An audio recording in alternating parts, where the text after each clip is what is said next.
His salvager ship, the Wren, is small and tired. The paint flakes. The engines hum a low, rough note that he knows by heart. He has patched the hull himself more times than he can count. His tools rattle in the drawers when he turns. His bunk smells like old coolant and coffee. It is not a perfect home, but it is his. He keeps a photo on the dash, Earth's blue curve above white clouds. When he feels lonely, he looks at the photo and remembers who he is and where he came from. He is on a simple run in the asteroid belt. He plans to pull a broken mining drone from a rock seam, sell it for parts, and buy enough credits to keep the Wren flying. The plan is calm and safe. He likes plans like that. Then his ship's comm light blinks a dull red, and a thin sound fills the cabin, an emergency beacon. Ryan sits up straight. He rubs his eyes and listens. The beacon is old but steady. It repeats a code. It comes from somewhere ahead near a fractured moon. There are stories about that moon. Old battles. Lost ships. Men and women who never came back. He checks his star chart. The beacon is not in a safe lane. It is off by a few thousand kilometers inside a field of fast-moving stone. He could ignore it. No one would blame him. There are rules that say do not risk your life for a ghost signal. There are also quiet rules that live in a human heart. Help if you can. Try even if the try is hard. He looks again at the red light. He hears the small tremble in the beacon tone. He hears fear. Ryan exhales. All right, he says to no one. Let's see what you are. He pushes the Wren toward the fractured moon. The asteroid field thickens. Gray chunks spin and drift in slow arcs, but each one can punch a hole in his ship if he is careless. Ryan ties back his long hair, tightens his harness, and draws a path on the nav screen with his finger. He knows he will have to fly by feel. He clears his mind. He steadies his hands. He listens to the engines and lets the ship become an extension of himself. He weaves through the field. His eyes move from rock to rock, from shadow to glint. A bigger stone rolls past his window close enough to touch. The Wren vibrates. His left thruster hiccups. He taps the panel twice and the thruster steadies. Little beads of sweat form at his hairline and float away, shining in the cabin light. The beacon signal grows stronger. Another light joins the first, a low oxygen flag. Ryan frowns. So someone's alive, he murmurs. Or a system thinks they are. He does not know which is true. He knows only that time is short when air runs low. The wreck comes into view. It is not human. The hull is pearl white and curved like a shell. There is a long tear down the side where the ship must have scraped a heavy rock. It turns slowly, bleeding glittering dust into space. One of its engines is dead. A second flickers and then goes dark. A third sparks in a sad little storm and dies too. The wreck's lights stutter. The beacon keeps crying. Ryan circles once, scanning for heat, power, movement. He sees a faint signature near the center. One life form, small. He does the math in his head. If he docks, he could bring whoever it is to the Wren and seal the air. If he makes a mistake, the hull might rip wider and both ships could go to pieces. Only one choice honors the red light and what it asked of him. He lines up the Wren's nose with the shell ship's ruptured frame. The docking clamps extend with a tired click. The soft electric hum of the seal starts. It whispers against the broken hull until the field bridges the gap. The panel glows green. Air begins to equalize. His ears pop. He floats to the hatch, pulls down a mask and a kit. He checks his suit pressure, then hits the release. The hatch opens into a place that looks like the inside of a storm. Thin gas clouds drift past his light beam like fog on a cold morning. Free wires curl in the air like vines. A panel hangs from one hinge. The walls are pale and curved with a fine texture that looks almost like bone ceramic. Everything is gentle and beautiful except for the ruin. Ryan moves careful and slow. He listens to the creaks and groans. He tries a few words. Hello, can you hear me? I'm coming to help. His voice is small in his mask. He keeps his light low so he does not blind anyone. He follows the life sign arrow on his wrist device. It points toward a dark corridor that opens into a central chamber. He floats through a doorway and stops. There she is. She is strapped to a seat that looks like a woven cradle. Her skin is a soft silver tone with faint lines of color under the surface like veins made of light. Her hair is pale and fine and has a slight glow, as if each strand holds a moonbeam. Her eyes are closed. Her breathing is shallow. A crack runs across the panel above her and frost crystals gather along the edges. She is small and slender and she looks very young. A figure around his own age, he guesses. In her hand, she still holds a small tool as if she fought to repair something until the very last moment. Ryan's heart beats faster. He checks the air around her. Almost gone. He opens his kit with shaking hands. He seals a mask over her face, checks the fit, and opens his portable oxygen line. The green light on the mask flickers, then steadies. He watches her chest rise a little deeper. "Hey," he says softly. "Stay with me." A low rumble shakes the chamber. His wrist alarm chirps, the Rex core is unstable. Ryan looks at the crack in the ceiling again. More frost falls like glitter. He knows this ship could blow apart in minutes, maybe less. He has no time for careful plans. He unclips the straps, cradles her, and pulls them both into the corridor. He is not a big man, but in zero-G, weight is not the issue. It is angles and hands and keeping a soft grip so you do not bump a wounded person on sharp corners. He moves with his knees bent and his elbows tucked in. He keeps one arm under her shoulders to hold the mask. Her hair floats around her like a halo. For a moment, he thinks she looks less like a stranger and more like a person he has somehow always known. The way people sometimes feel when they are helpless, and you are the one who can help them. He exits into the docking tunnel. The docking field crackles and warps. The pressure wavers. His panel blares a warning. He narrows his focus to the next latch, the next grip, the next breath. The hatch of the Wren opens before him like a mouth of safety. He pushes through, hits the close button, and hears the clamps retract. The Wren peels away as the seal breaks. On his screen, the shell ship drifts. A deep glow begins inside like a red pulse. He swings the Wren around with a hard burst from the working thruster and aims for open space. The glow grows brighter. The wreck folds in on itself, then blossoms in a silent flower of light. The shock wave washes over the Wren as a soft pressure shake. He grips the rail until it passes. Then there is only a cloud of glitter and a slow, quiet dark. Ryan looks down at the girl in his arms. Her breathing is steady now. He brings her to the med bunk and sets the ship to low spin so the floor has a gentle pull. He tucks a thermal blanket around her shoulders, checks the mask seals, and sets a drip line with rehydration fluid. He tries to be calm and precise. He is not a doctor, but he knows basic care. He cleans a small cut on her forehead. He notes a bruise at her temple. Nothing that looks like a fracture. He whispers that she is safe, just in case she can hear him through dreams. When he is sure she is stable, he sits on the edge of the opposite bunk and lets the tremble in his arms fade. His ship creaks as the metal cools. The engines hum. He breathes in and out. He looks at the photo of Earth. He looks back at her.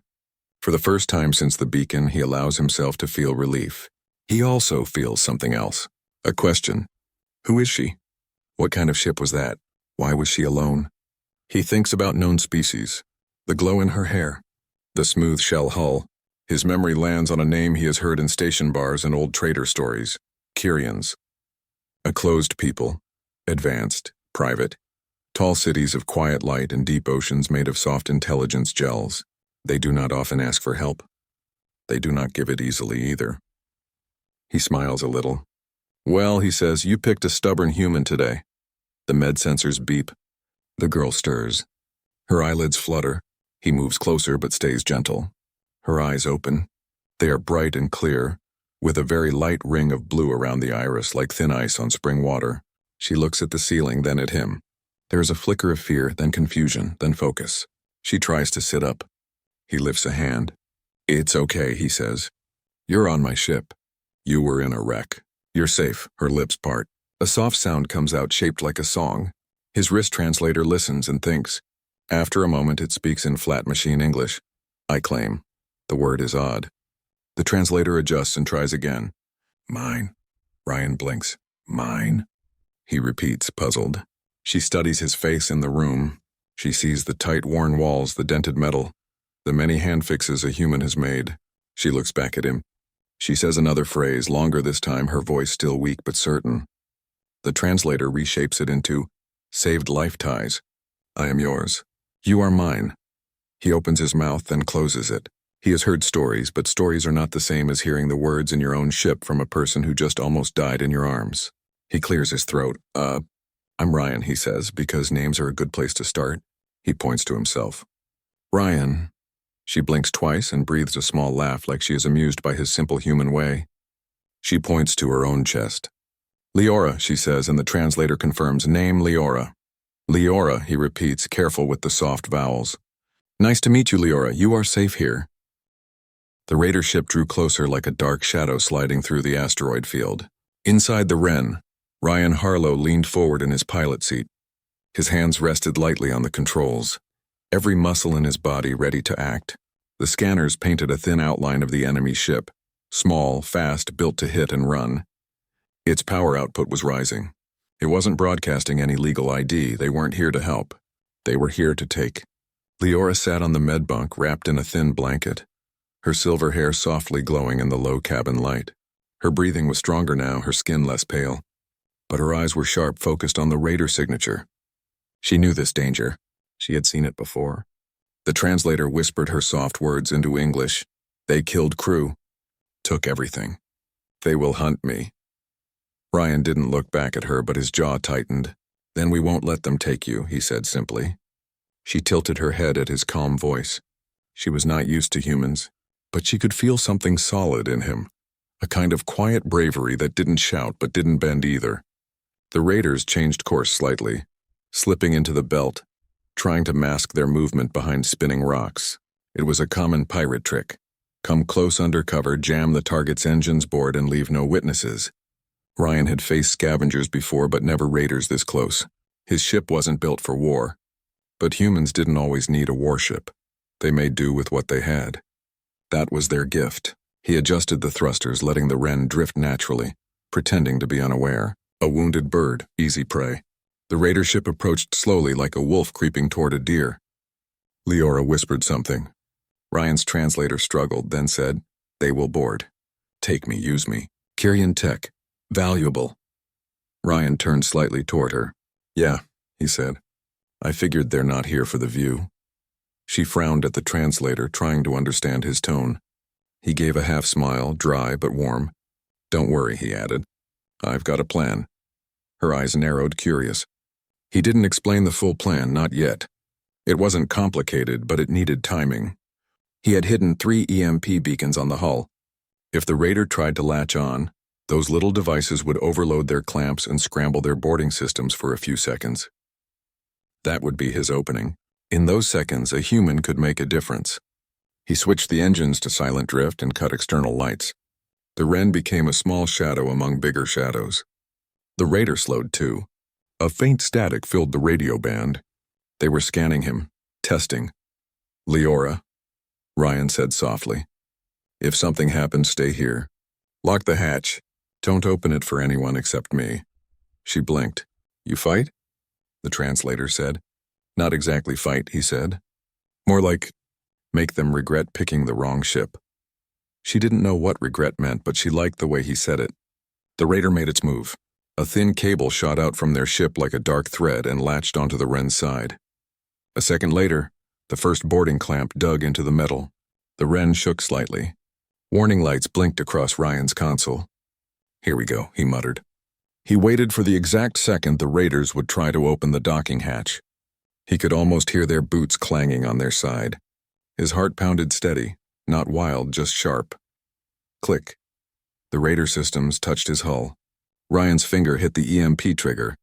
3 small devices flashed in silence. A surge of blue light spread across the hull like lightning crawling over water. Inside the raider's ship, alarms would be screaming. Their clamps would short out. Their boarding systems would reboot. On Ryan's scanner, their signal flickered wildly. "Surprise," he whispered. He fired the thrusters. Not straight forward, but sideways, using the asteroid gravity to spin the Wren in a tight arc. The boarding cable ripped away from the raider, leaving their ship tumbling slightly. The raider fired back with small plasma bolts. Bright streaks passed the Wren's tail.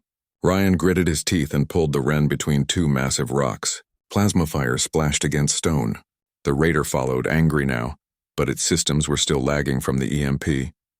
Leora grabbed the side rail, watching him with wide eyes. He wasn't Kyrian. He had no crew, no warship. But the way he moved, fast, fearless, clever, was something she hadn't seen before. The raider tried to flank him from the side. Ryan was already ahead of them. He used a dead mining drone nearby as a decoy, boosting it forward with a quick burst. On their scanners, it would look like the Wren breaking cover. The raider took the bait. They fired at the drone, shattering it into scrap. Ryan whispered, "And now you're blind." He spun the Wren low under an asteroid ridge and shot a grappler into its icy surface. The Wren latched on. Engines off, hidden. The Raider slowed. Their sensors swept the belt, but they didn't find him. They didn't expect a salvager captain to outmaneuver them. Humans were good at surprises. Inside the quiet ship, Ryan exhaled and leaned back. He wasn't safe yet. They'd regroup. But he had time. He turned to Leora. She was still gripping the rail. Her glowing hair floated softly in the air currents. She stared at him as if trying to understand something much larger than a fight. "You," she said, her voice weak but firm. The translator whispered, "You fight like water. You move, not break." Ryan raised an eyebrow. "Like water, huh? I'll take that as a compliment." She frowned a little, then smiled faintly. She was learning his tone. He floated closer, checked her oxygen mask, then crouched next to the med bunk. "We can't stay here forever," he said. "They'll find us again. Probably call friends." She nodded. "They want me, Kyrian." "Core memory." "Why?" he asked. She touched a small device embedded in her wrist. It pulsed softly with blue light. "This holds." "Gate code, they want it." "Sell it." Ryan understood. A gate code meant access to a jump corridor, routes through deep space that saved weeks of travel. To raiders, that was treasure. He rubbed the back of his neck. "All right. So we can't let them get that." She tilted her head. "Why help?" "Because someone helped me once," he said simply. "And because it's the right thing to do." She didn't say anything for a while. In her world, everything was based on logic, on calculations of worth and gain. But this human, he acted because his heart told him to. It was strange. And it was powerful. The Raider ship circled the area, sending out short pings. Ryan ignored them. He opened a maintenance panel and started working. "What you do?" she asked. "Fixing my little ship to punch above its weight," he said with a grin. He pulled out a row of ion flares, old, small, but still useful. He wired them to the external shell and programmed a detonation pattern. If the Raider came too close again, the flares would overload their sensors and blind them. Then he adjusted the fuel lines, rerouting power to the front boosters. It wasn't standard. It wasn't safe either. But humans made things work with duct tape and nerve. Leora watched his hands. They moved with speed and confidence. "You are not soldier," she said softly. "No," Ryan said. "Just someone who doesn't like bullies." Hours passed in slow silence. The Raider kept searching, but they couldn't find him in the thick field. Ryan waited until their energy signature flickered lower. They were conserving power now. "Time to end this," he whispered. Leora looked at him, unsure what he meant. Ryan pushed the Wren out of hiding, fast and low. The Raider spotted him at once and gave chase. He led them deeper into the belt, straight toward a giant cracked asteroid with a narrow tunnel through its core. He grinned. "Come and get me." The Raider, confident in their speed, followed. The tunnel was tight. Ryan flew through it like a needle through fabric. The Wren barely cleared the edges. Sparks flew from the hull as it scraped rock. Behind him, the Raider struggled. Leora grabbed her seat. "They follow." "That's the idea," he said. At the far end of the tunnel, Ryan dropped 2 ion flares and kicked the boosters. The flares burst into a storm of white-blue light. The Raider's sensors overloaded. Their ship jerked wildly, slamming into the tunnel wall. A wave of hot dust exploded out the other side. The Raider's hull was damaged. Not destroyed, but they wouldn't follow again soon. Ryan and Leora shot out of the tunnel into open space. The Wren rattled but held. He exhaled slowly. "We're clear. For now." Leora stared at him. She looked amazed. Her voice trembled softly. "Humans." "You are different," Ryan shrugged. "We're good at surviving. Especially when someone tries to push us around." She reached out a hand, hesitated, then touched his wrist. Her skin was warm, light humming under it. "You risk your life for me." "Not Kyrian. Not your kind. Why?" He met her eyes. "Because it's what we do." In that moment, she understood something no translator could explain. Humanity wasn't strong because of big ships or old empires. They were strong because they chose to care, even when it made no sense. Outside, the stars turned slowly. Inside, something had shifted. Leora no longer looked at Ryan as a stranger. She looked at him as someone tied to her fate. The life bond she had spoken of before now had weight. She whispered, "Mine," again. But this time it wasn't just a word. It was a promise. Ryan gave a half smile. Yeah, we'll see about that. But part of him already knew he wasn't leaving her behind. Then a new light blinked on the console. A fleet signature. Not raiders. Not human. Kyrian. Ryan and Leora exchanged a look. They found me, she said quietly. And we've got trouble coming, Ryan replied.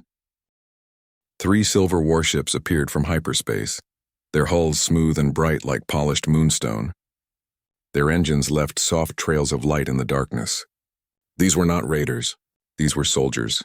Elite, disciplined, dangerous. Ryan Harlow sat in the pilot seat of the Wren, watching the ships spread out around the asteroid field. They moved with calm precision, cutting off every escape route. His fingers tightened on the controls. He knew this feeling, being the small ship in a big game. Leora sat beside him now, no longer weak but still pale. Her silver hair floated softly around her shoulders. Her eyes were fixed on the fleet. She recognized the markings on their hulls. The crest of the Kyrian High Guard. She spoke softly. The translator whispered, "They are here for me." Ryan's jaw set. Yeah, I figured. The radio buzzed with a smooth, cold voice. Unknown human vessel. You are in possession of Kyrian property. Power down your ship and prepare for transfer. Ryan leaned forward. Property? That's not how you talk about people, he muttered. He didn't answer right away. Leora turned to him. Her face was calm, but there was something sharp in her voice. They will take me. End bond. Erase memory. You, she paused. Will disappear, he met her eyes. Yeah, I kind of guessed they're not sending me flowers.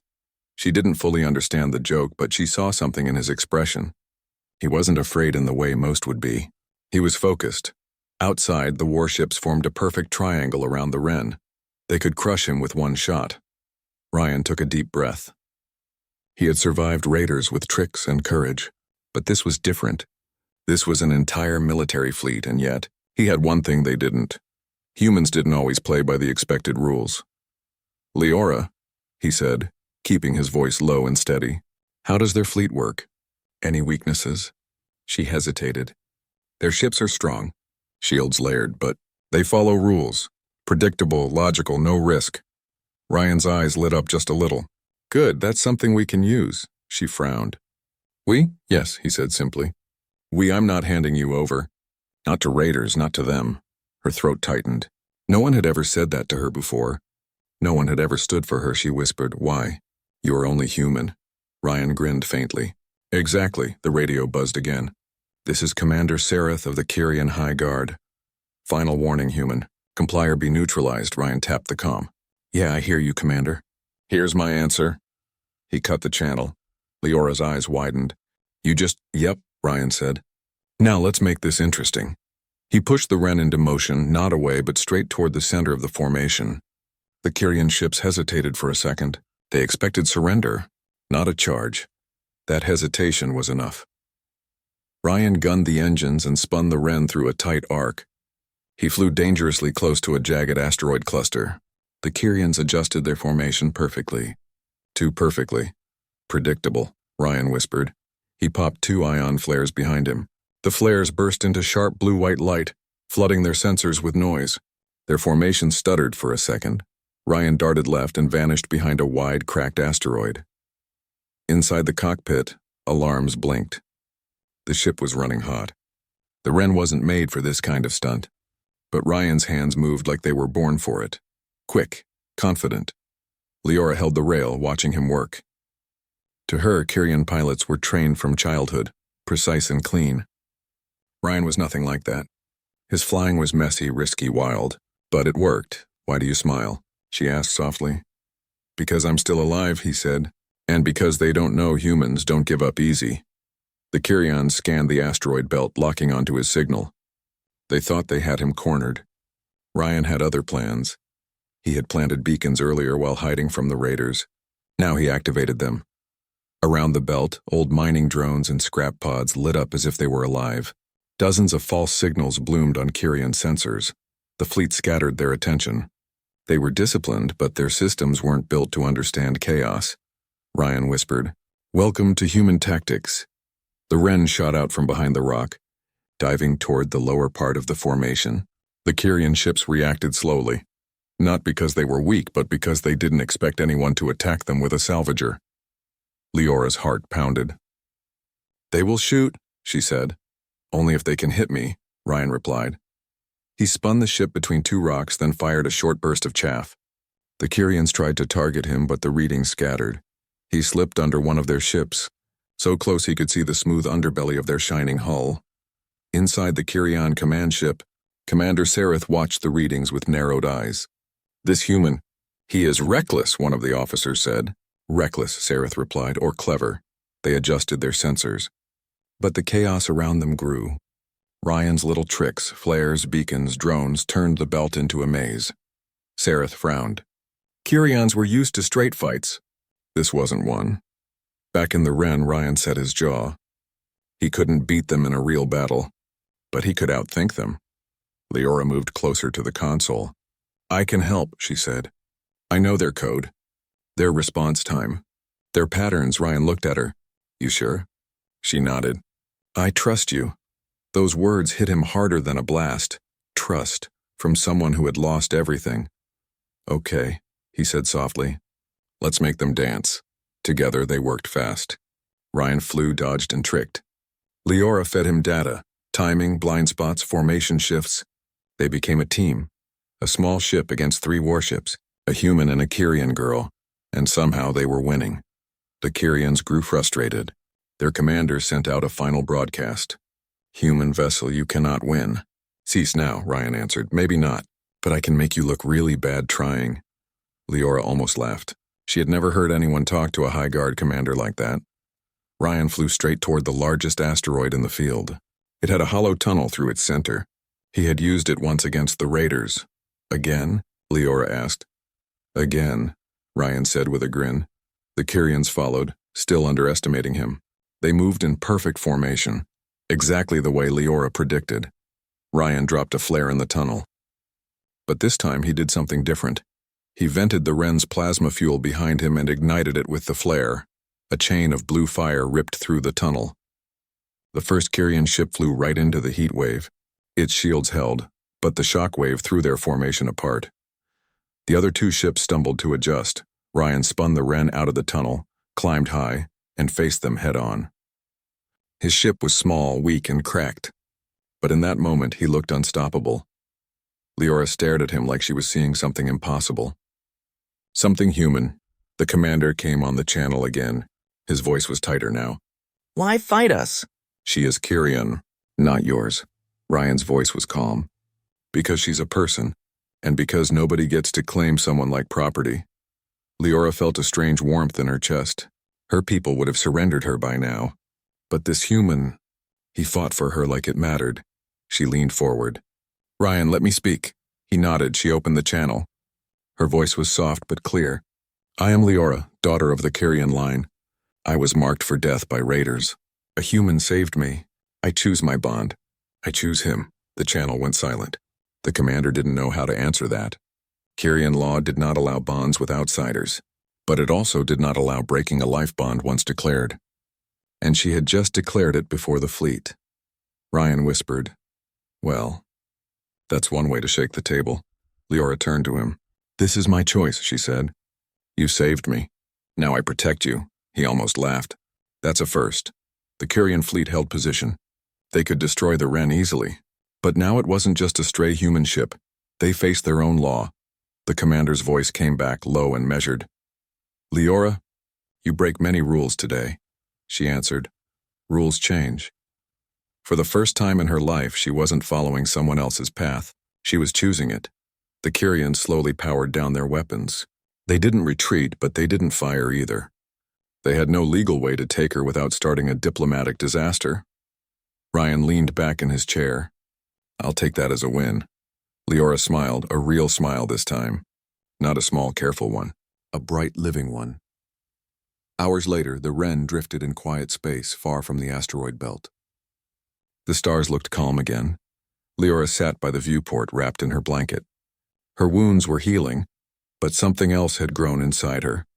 Something she couldn't name easily. Ryan joined her, holding 2 cups of recycled coffee substitute. He handed one to her. She sniffed it, curious. "It's not good," he said. "But it's warm." She took a sip and almost coughed, but then laughed softly. "Where will we go?" she asked. He shrugged. Wherever we want. Space is big. She looked out at the stars. You could have left me. You did not. He gave a small grin. Yeah, well, that's kind of what we do. She tilted her head. Humans, strange, brave. He raised his cup. I'll take that. Far away, the Kyrian fleet stayed silent. But word would spread. A human salvager. A Kyrian heir.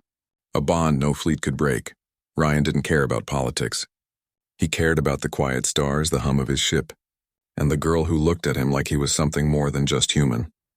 Leora whispered, almost to herself, mine. Ryan looked at her and shook his head with a soft laugh.